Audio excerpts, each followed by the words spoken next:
तो देखिए, ये तस्वीरें लगातार इस बात की गवाही दे रही हैं कि कैसे ड्रोन वॉरफेयर का बड़े पैमाने पर इस जंग में इस्तेमाल किया जा रहा है। एक तरफ रूसी शाहेद ड्रोन तबाही का दूसरा नाम बन चुके हैं यूक्रेन की सरजमीन पर, और यूक्रेन एक बड़ी ड्रोन वॉल तैयार कर रहा है रूस के हमलों के खिलाफ। ये ज़ेलेंस्की की बड़ी रणनीति है। बेअसर किया जाएगा क्या शाहेद ड्रोन्स के हमलों को? रूस को रोकने के लिए यूक्रेन का हाईटेक प्लान है। ये रूस से जुड़ी सीमाओं पर ड्रोन की दीवार होगी।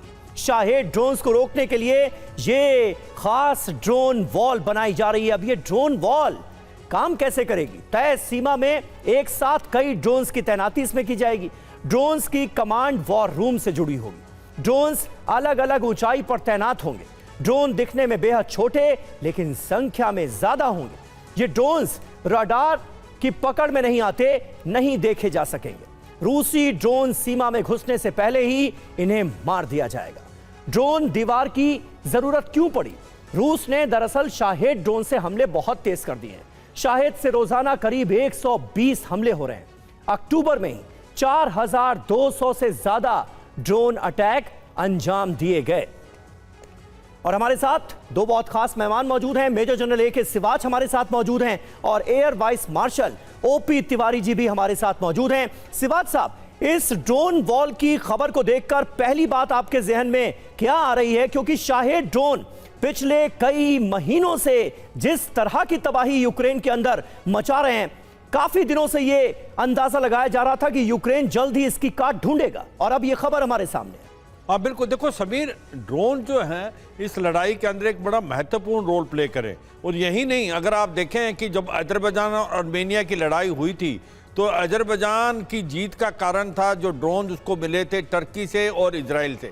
और इसी प्रकार रूस और अभी जो यूक्रेन की लड़ाई है, दोनों तरफ से आप ड्रोन का इस्तेमाल हो रहा है और दोनों ड्रोन से काफ़ी हद तक नुकसान कर रहे हैं। अब ऐसा लगता था यूक्रेन को कि जो ड्रोन शाहेद ड्रोन जो मिले हुए हैं इसको ईरान से रूस को, वो बहुत ज़्यादा इफेक्टिव हैं और वो अटैक कर रहे हैं इनके मिडल ऑफ यूक्रेन और ईस्टर्न यूक्रेन में। उसको एक प्रकार अपने को प्रोटेक्ट करने के लिए इन्होंने एक डिफेंसिव वॉल बनाई है। इनके पास भी ड्रोन हैं कि ऐसा किया जाए कि करीब करीब 5000 मीटर से लेकर नीचे तक जो ड्रोन आएंगे रूस से उसको न्यूट्रलाइज किया जाए बॉर्डर पे। ये याद रखो, ड्रोन को डिटेक्ट करना बड़ा मुश्किल है, छोटा रडार में नहीं आता और इसका कॉस्ट ज़्यादा नहीं है, तो इसलिए इसको ड्रोन को बहुत ज़्यादा भेजा जा सकता है। पर मैं यही कहूँगा समीर, ये लड़ाई जो है इसका जो ड्रोन्स हैं दोनों तरफ से बहुत ज़्यादा हो रहे हैं। ये नहीं कि रूस के ऊपर हमले नहीं हो रहे या रूस के ऊपर नुकसान नहीं हुआ। रूस को अगर किसी चीज़ का डर है तो बड़े जो लॉन्ग रेंज के ड्रोन्स हैं या तोमाहाक मिसाइल हैं, तो कहीं ना कहीं एनर्जी सेक्टर दोनों ने एक दूसरे का बर्बाद किया है। रूस का पलड़ा भारी है क्योंकि पोक्रोवस्क जो एक प्रकार सिटी है उसको भी वो भी गिरने वाली है। इसके बारे में एक डिटेल अब से थोड़ी देर में आपके सामने रखेंगे। और आखिर ये पोक्रोवस्क पिछले कई दिनों से जिस तरीके से सुर्खियों में रहा है, इस पर कब्जे की रणनीति और इसकी स्ट्रैटेजिकल इंपॉर्टेंस है क्या, यही डिटेल अब से थोड़ी देर में। लेकिन उससे पहले एक और war reality, ground reality. War zone में रूस का यूक्रेन पर एक और बड़ा हमला, जहां रॉकेट लॉन्चर से यूक्रेनी ठिकानों पर कैसे हमले को अंजाम दिया गया, उसकी तस्वीर।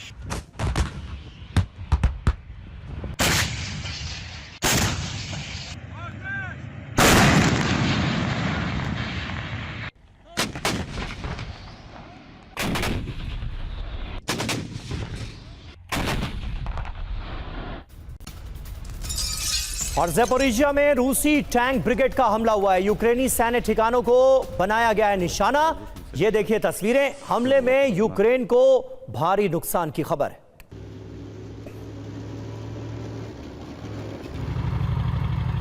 Воздушные цели брать. Цель была поражена. अब यूक्रेनी इंटेलिजेंस चीफ बुदानोव की चेतावनी। खबर है रूस की वॉर प्लानिंग को लेकर और जंग के खतरे को लेकर ज़ेलेंस्की को इसके बारे में ब्रीफ किया गया है। तो अब रूस आने वाले वक्त में किस प्लानिंग के तहत हमलों को अंजाम दे सकता है, और इस बीच ये यूक्रेनी इंटेलिजेंस चीफ बुदानोव की चेतावनी है क्या? क्योंकि रूस की वॉर प्लानिंग को लेकर किस तरीके से आज के इस हालात में ज़ेलेंस्की को किया गया है ब्रीफ, उसके बारे में एक बड़ी खबर, इंफॉर्मेशन आपके सामने, जहां पुतिन का यूक्रेन दहन अभियान और यूक्रेनी इंटेलिजेंस चीफ की ये चेतावनी। खबर क्या है? बुदानोव ने जेलेंस्की को ब्रीफ किया है कि रूस कैसे आक्रामक और सैन्य हमले तेज करने वाला है। साथ ही यूक्रेनी शहरों पर कब्जे की तैयारी को देखते हुए रूस की इस प्लानिंग को लेकर खबर आज के लिहाज से बहुत इंपॉर्टेंट है।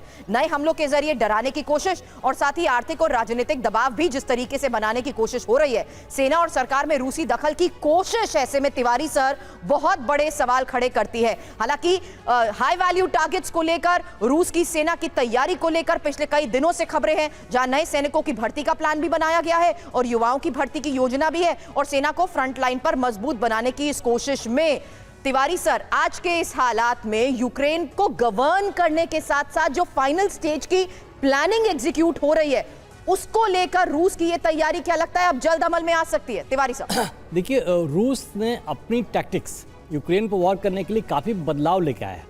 शुरुआत में रूस को बहुत नुकसान हुआ था, लेकिन यूक्रेन की तरफ से दो कमियां बताता हूं मैं। उनका एयर डिफेंस पूरा खत्म हो चुका है और जो इंटेलिजेंस उनको अमेरिका से मिलता था वो भी बंद हो चुका है ना।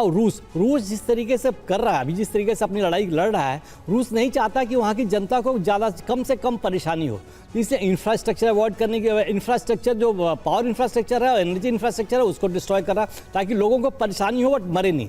दूसरी बात, रूस ने यूक्रेन ने जहाँ पर भी उसने मिसाइल और आर्मामेंट्स बनाने की कोशिश कर रहे हैं, रूस उन टारगेट्स को, उन प्लेसेस को टारगेट कर रहा ताकि इसका जो कैपेबिलिटी है वो बंद किया जा सके। जहाँ तक ड्रोन्स का सवाल है, ड्रोन्स बनाने की टेक्नोलॉजी में यूक्रेन बहुत आगे चला गया है।